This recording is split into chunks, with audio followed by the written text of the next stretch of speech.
everybody. Welcome to my homestead and welcome to my channel.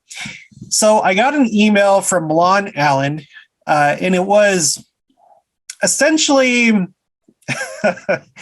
it was a video of a Brad Wilcox talk. I think it was at a fireside, and I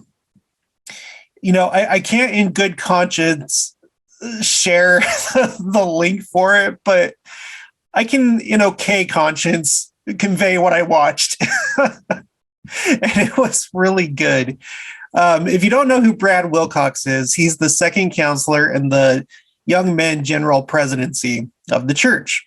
Okay, so he's a general authority, and it appeared like it was some kind of fireside for youth. And the main theme was Israel and the breakdown of the 12 tribes and their significance. And there was so much stuff that he talked about in this talk that I have to share it. And this is why I assume why Law had to share it with me. Now, whosoever can find it on their own, let it so be. But again, I don't think I should put the link, but I don't think it's that hard to find anyway. So, all right. So he kind of starts off talking about the concept of the birthright. And, many of you are probably already familiar with this. It's been talked about on other LDS YouTube channels, specifically gospel lessons. He did a pretty good job at breaking it down. And I think he did like a whole video on that. But if you're not familiar with the concept, and he explained it here in the talk, it's the idea that if you have a family and the father passes away, all the children get like an equal portion, except for the one that receives the birthright. That person gets a double portion. And the reason why is because the second portion is supposed to be for the mother and for that son to take care of his mother. And then not only does it come down to getting, an equal or getting a double portion, but it also comes with the responsibility of taking care of the mother, the father's estate, the business of the estate after he passes away, and also to take care of the other children. So it's kind of like taking on the role of the father, right? So that's a birthright.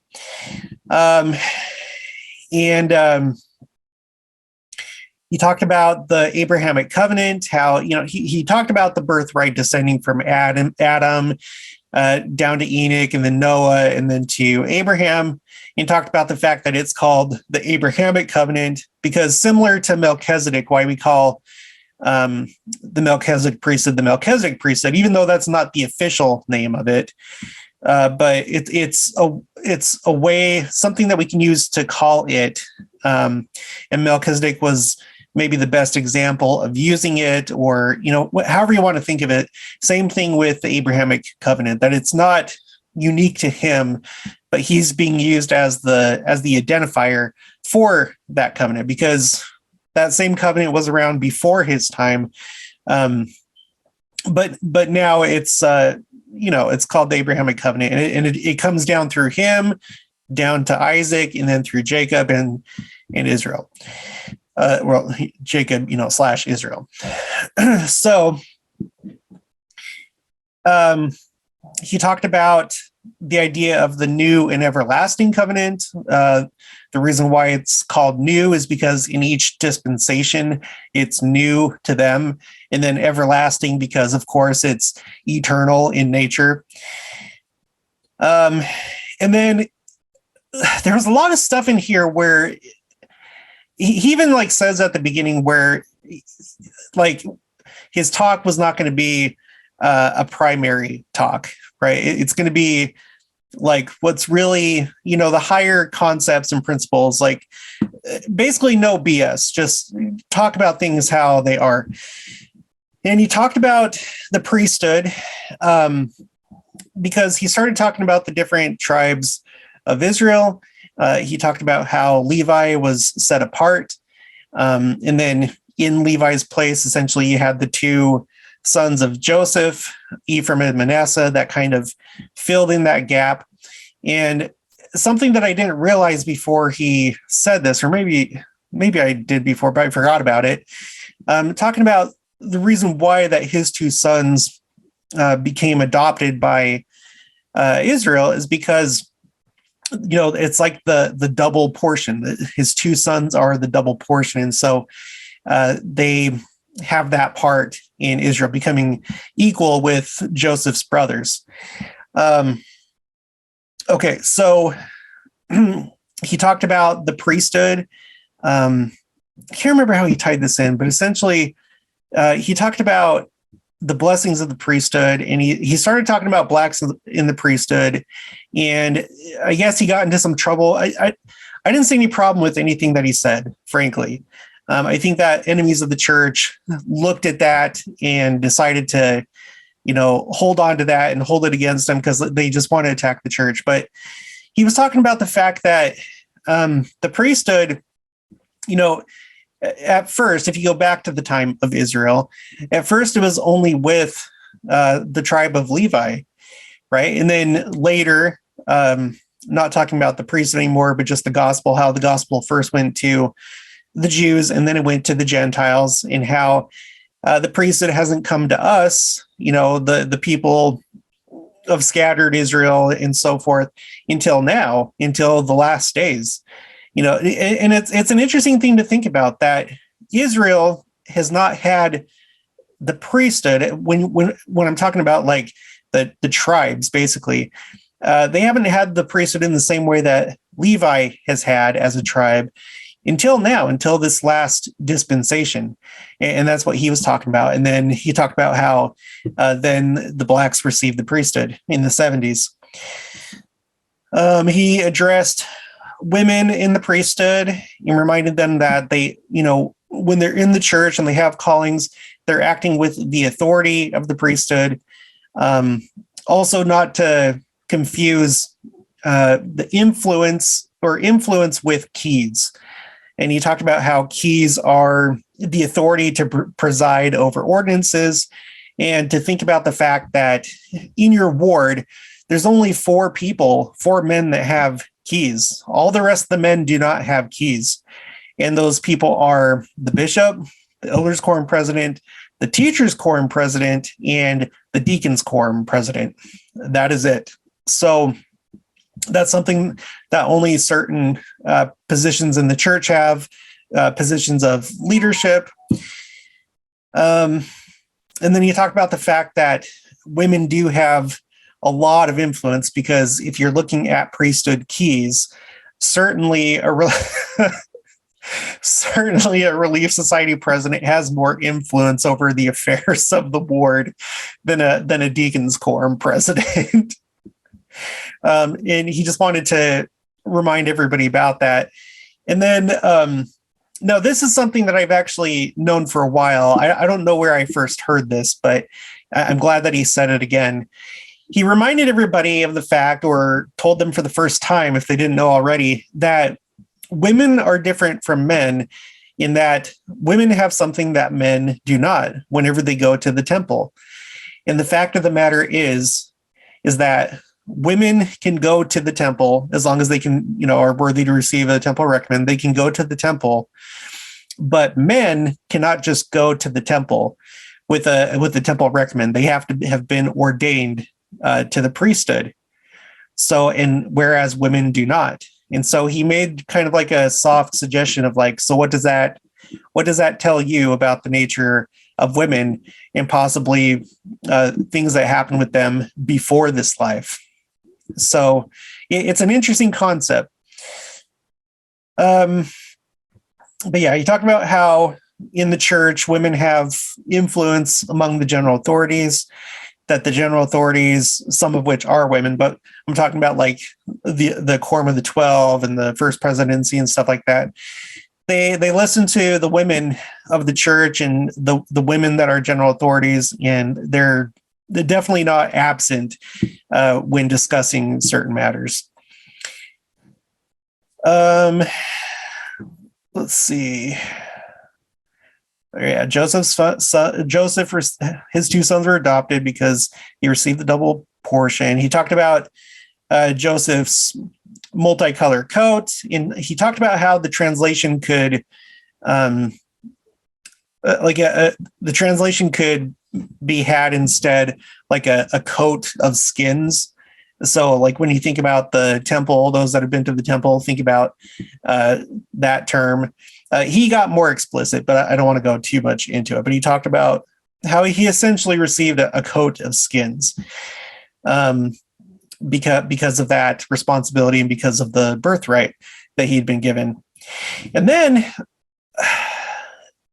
I can't say whether or not I've heard this or not before, but he was talking about how both Ephraim and Manasseh, they both received the birthright, which up until this point, I guess I thought that it was just Ephraim that received the birthright. But according to what he said, they both received the birthright in that Ephraim is, Ephraim, his blessing or his responsibility is over the temporal matters of the kingdom, and that Manasseh is the spiritual matters of the kingdom. And so he then said, Manasseh teaches Ephraim faith, and then Ephraim teaches Manasseh leadership.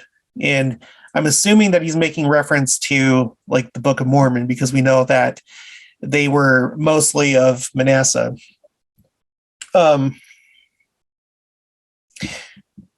So that was something that was interesting that I don't think I really knew before now. And he pointed to the fact that both tribes are working together to gather scattered Israel. Now, here's the part that some people are not going to like, but this is what he said. He said that the tribes, the 10 lost tribes, are not somewhere under the ice. He specifically said ice cap, but he also specifically said that they're lost as far as like their identity. They don't know who they are anymore, and they're lost to the world, and that they're primarily in the countries of the north. You can go find this, okay? Again, I'm not going to provide the link, but you can go find this, and this is what he said. And it's in line with the more recent statements by general authorities. I did a video that covered that already, so you'd have to go back and watch that. But I'm now, so I used to be 99% certain that there was no one body of hidden 10 lost tribes somewhere in some exotic location.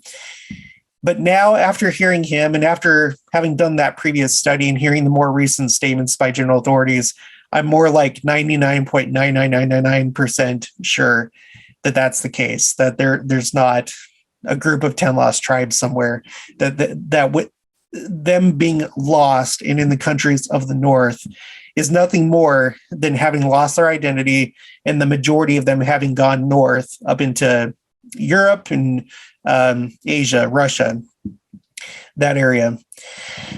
So he was talking about the keys that were given to Joseph Smith to gather Israel, and he didn't make a differentiation between a key for the tribes of the north and then a key for scattered Israel. He didn't.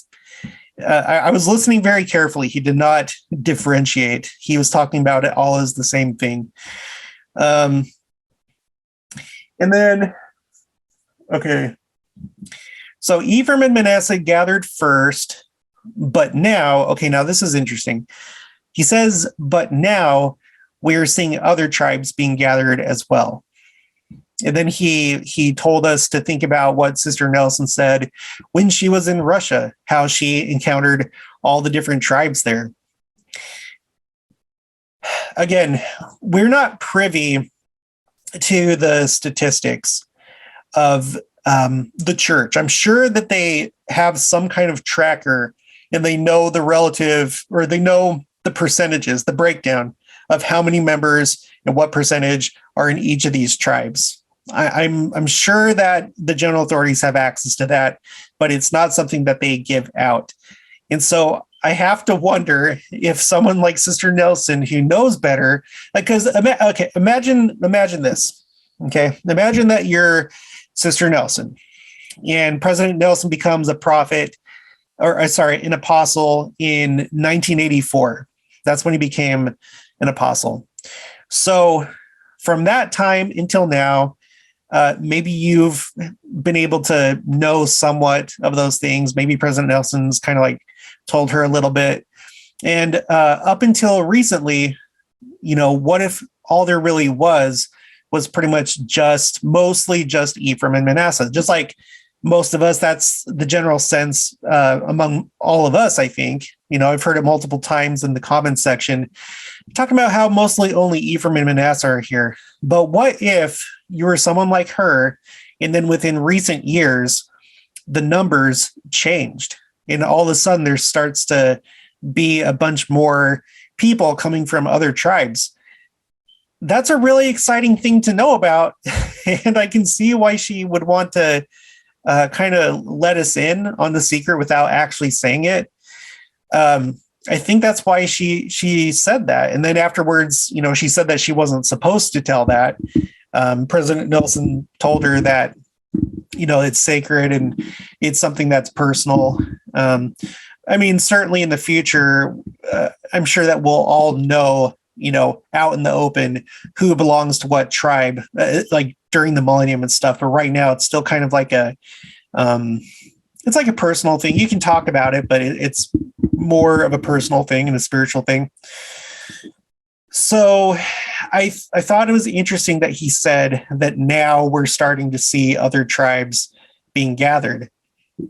And it also kind of made me think about what's happening right now with Russia and Ukraine, because if there's a lot of them in that area, we've talked about on the channel how wars will displace people, and they'll go, even though we've been in Ukraine, we have a temple in Ukraine, there might be more movement of people, and some people that are there may move to places where they're going to have more opportunities to come in contact with the church.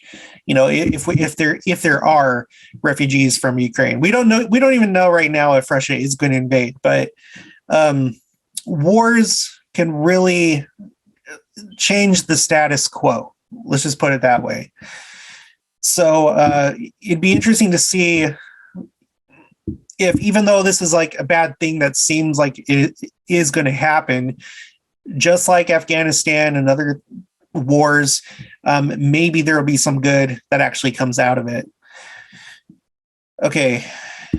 And then he said, when a patriarch gives you a patriarchal blessing, it is not a DNA test. Or in other words, and he said this, that no one is pure anything. Okay. Now, it is said that Joseph Smith was a pure Ephraimite, so I don't know if he's like refuting that, but he's saying that when you're receiving a patriarchal blessing, you're essentially being assigned a tribe.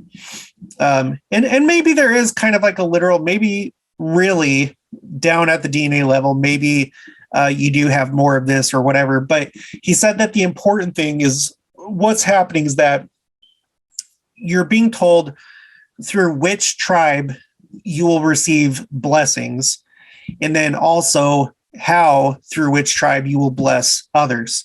So in the case of Ephraim and Manasseh, we've been blessed to gather scattered Israel, right?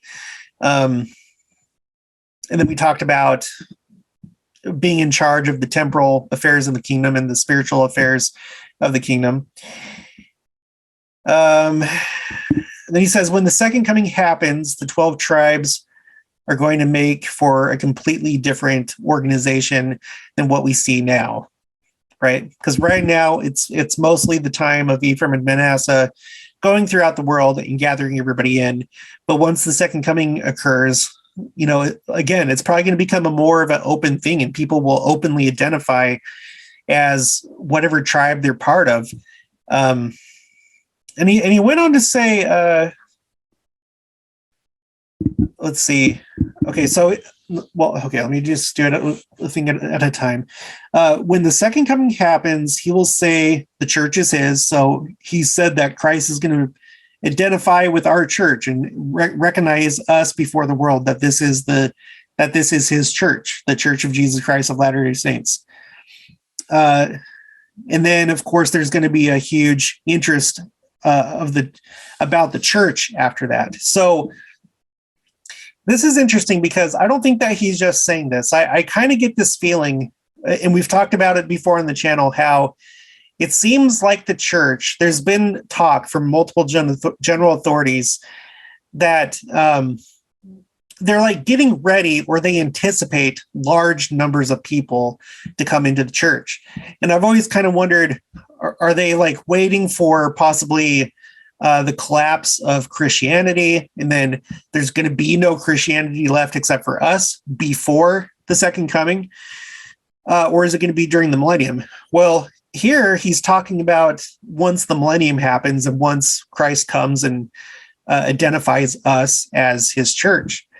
So this might be the actual point of view of the brethren, that, and it makes sense, you know.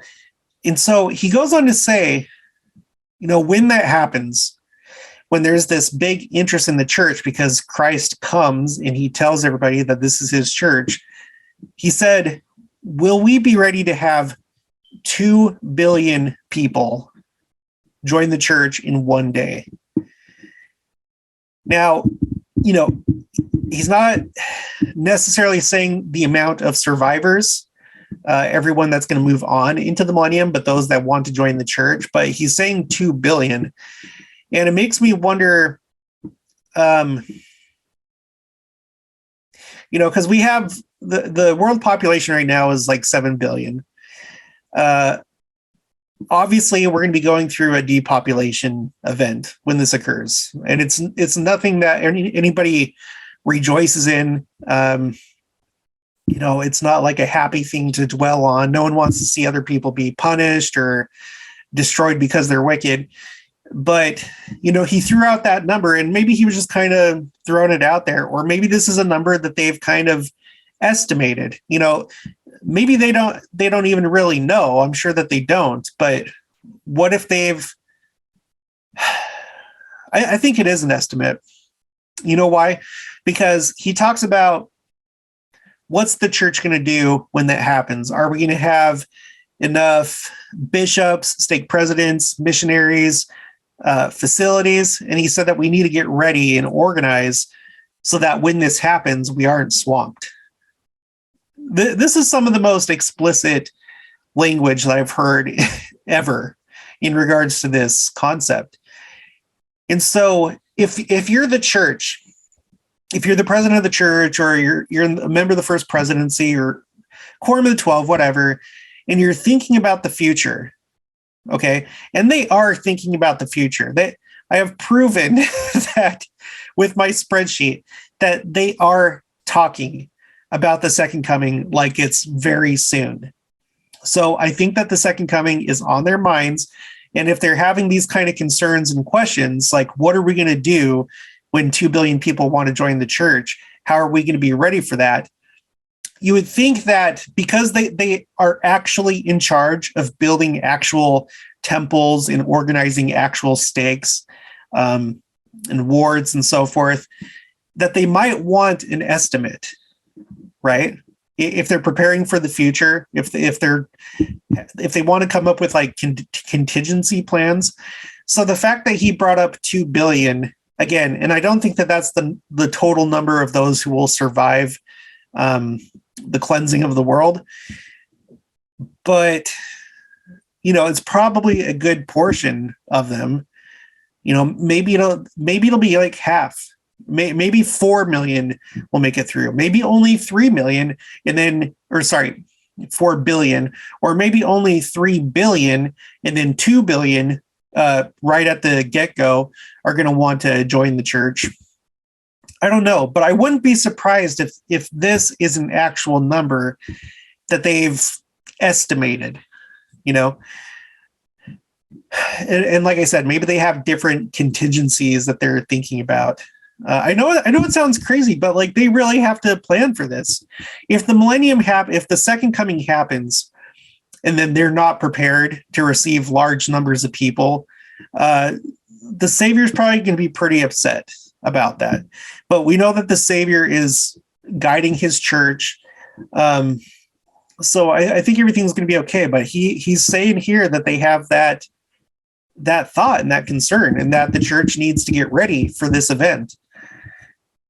Okay, and then he talks about the fact that the 12 tribes, us, because Christ is going to become the literal king of the world, he said, Brad Wilcox was talking about there's not going to be more presidents, there's not going to be any more prime ministers or parliaments or kingdoms or anything like that. It's going to be just Christ. He talked about the fact that the 12 tribes are going to be those that help him govern the rest of the world. And then he gave like this little example about how something like this might happen. Like, okay, Ephraim, good job. Thank you for your service and getting the world ready for this. But now that this is over, now you're going to be in charge of medical care. And Issachar, you're going to be over education. And then he said, don't worry if you're not a medical person or you're not an educator or whatever. You've been placed in a tribe for a reason and whatever. And he was just giving like examples, I think. But it was like an interesting idea that,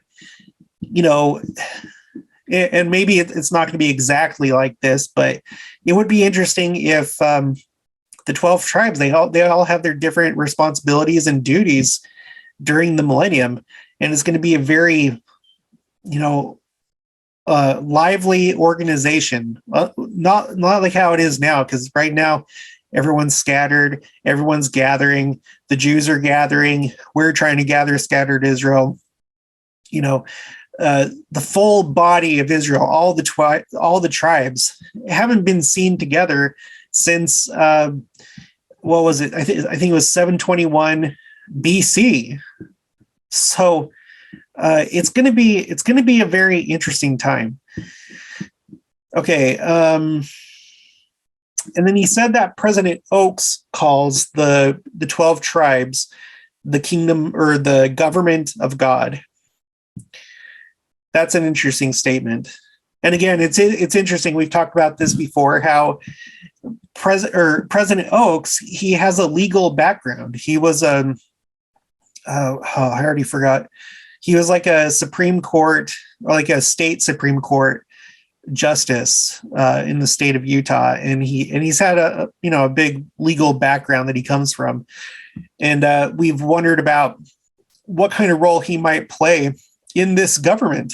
And he might be the one that, he might be the one that is the prophet that greets Christ when he comes for the second coming. We don't know yet. Then he talked about the fact that the old Jerusalem will be the headquarters of the church as far as like the ecclesiastical headquarters goes, and then that New Jerusalem in Missouri, and he said in Missouri. So I have no doubt at this point. I don't have any doubt that Missouri is still viewed as the center place of New Jerusalem, because we've talked about the possibility of it being in Salt Lake, if maybe things have changed.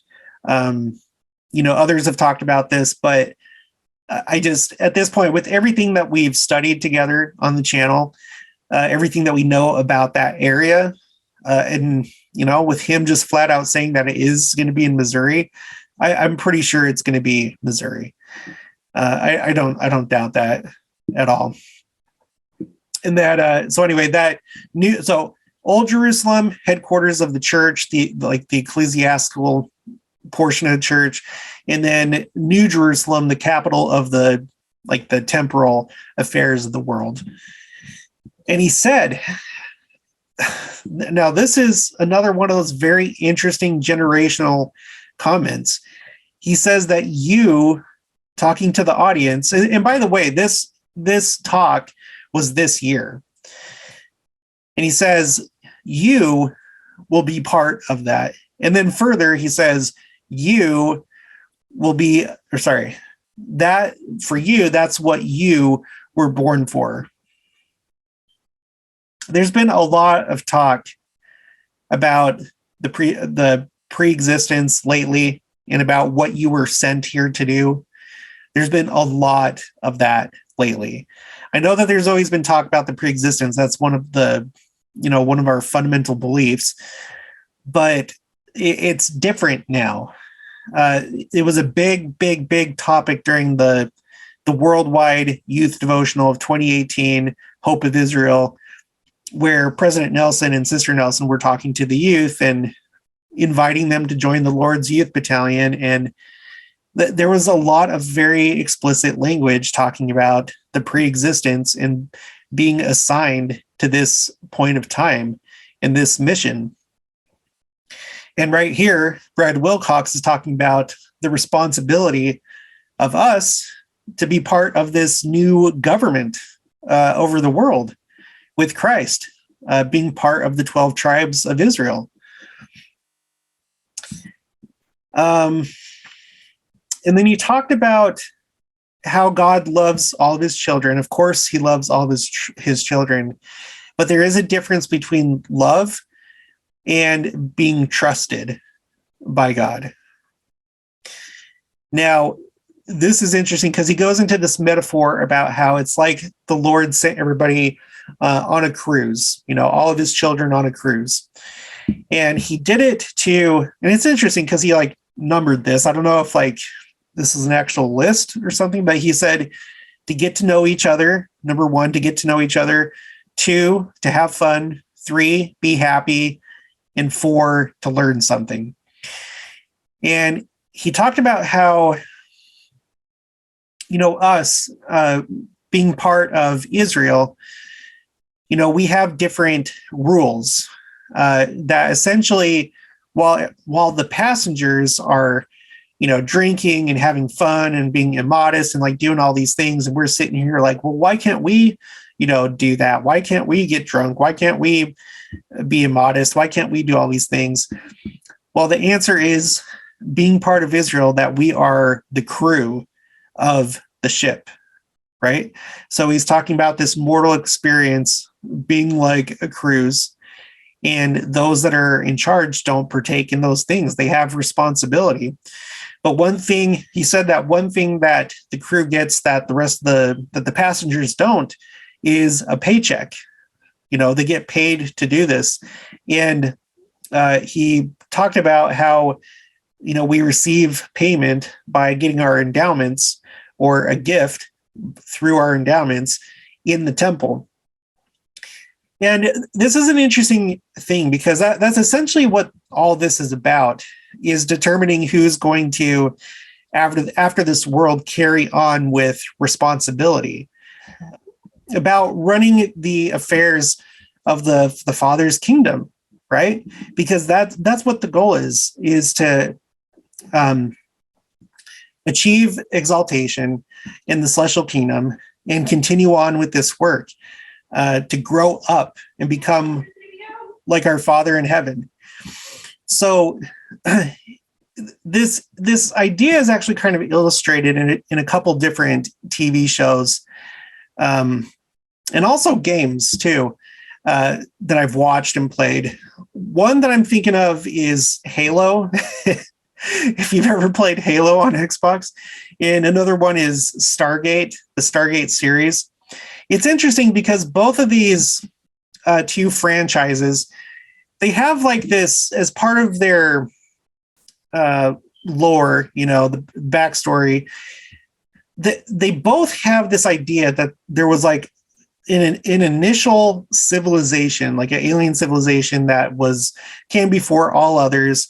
And so therefore they advanced first, and then they became so powerful and they realized that they had so much power compared to other emerging life in the universe that in Halo, they called it, they realized that they had the mantle of responsibility. Or in other words, they had the responsibility to kind of take care of the universe with the power that they had to protect life and safeguard it. And so that's what they did. And then after a while, after their civilization became so old, they passed it on to like another alien race. So it's kind of a weird idea, but you get what I'm saying. That's kind of actually reality. It's like God the Father, he is a caretaker. He provides the greatest service that anybody possibly can. And that is to, it's his work and his glory to bring about the eternal life of man, the immortality and eternal life of man. So he takes life, he creates it, he takes intelligence, which he didn't create, but then he gives it the ability to advance and advance and advance to the point where they can do the same thing that he is doing and safeguard, all of life, all of potential life. Because could you imagine if we were subject to a God that didn't have the best of intentions for us? Or if we were under a God that was anything less than perfect? We would be in big trouble because we wouldn't be able to do anything about it. We would be subject to whatever that God's whims and wishes were, and they might be bad. So it's it's the most important thing. And, that's what we're hoping to achieve, is to be part of that work throughout the eternities, and for us to have the mantle of responsibility. And essentially that's the priesthood. That's really what the priesthood is. It's this like eternal work that's happening.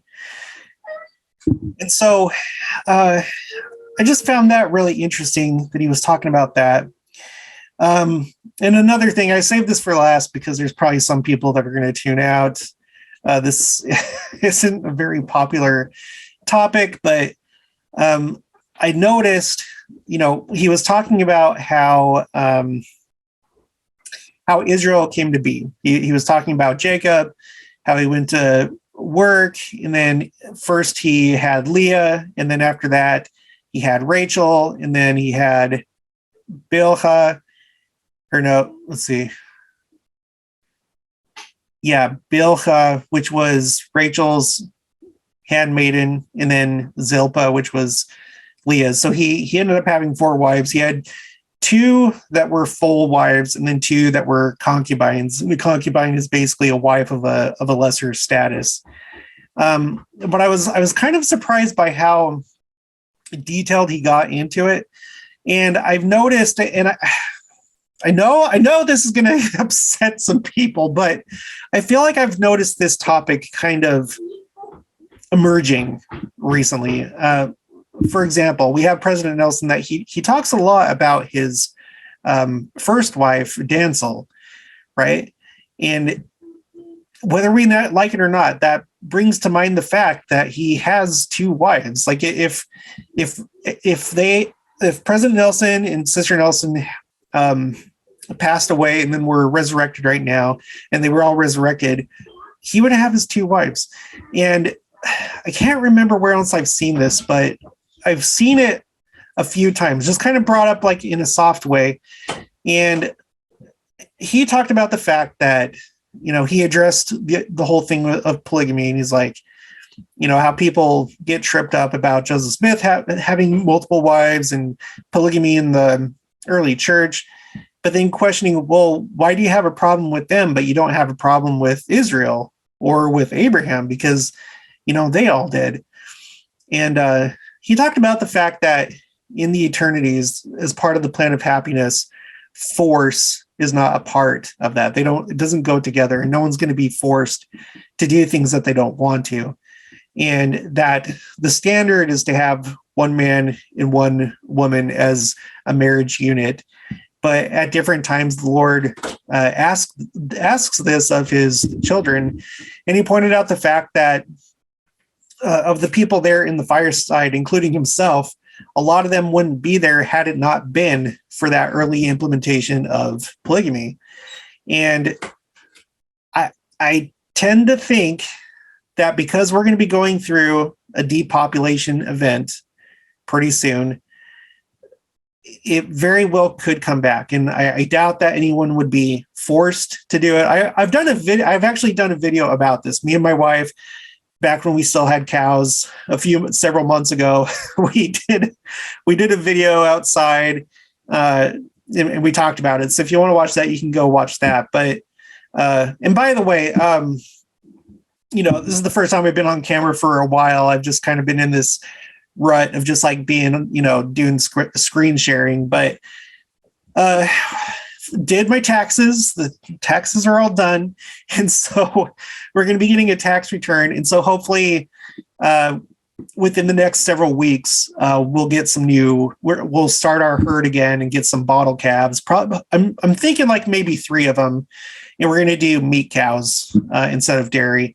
We're going to wait to do dairy until like once I have a truck and a trailer, because we don't have that right now. But once I have a truck and a trailer, we'll buy a cow that's already wet, that's already milking, instead of like raising one, getting her pregnant, because that's a long process. We already tried to do that, and maybe we could have done it, but we ended up selling those too. They were Jerseys, which I hear that Jerseys have the better milk, but anyway, so I'll probably start doing more outside videos once there's stuff to actually film outside other than just a bunch of dumb chickens, which I love my chickens, by the way.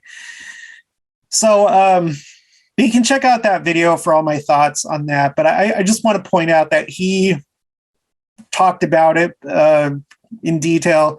And I have noticed kind of an uptick in that kind of talk in different places. So that's just something to think about. And I don't mean to make anybody upset about it. So that was it. It was fascinating. I found it just a fascinating talk. A lot of gems in this talk. If you're able to find it, then great. If not, then these are, this is everything that I was able to pull out. And I think I'll just end it there. So if you haven't already, please make sure to subscribe, like this video if you liked it. Make sure to leave your thoughts, opinions, additional information in the comments below. Also, make sure to share this with anyone that might find this interesting. And I'll talk to you guys later.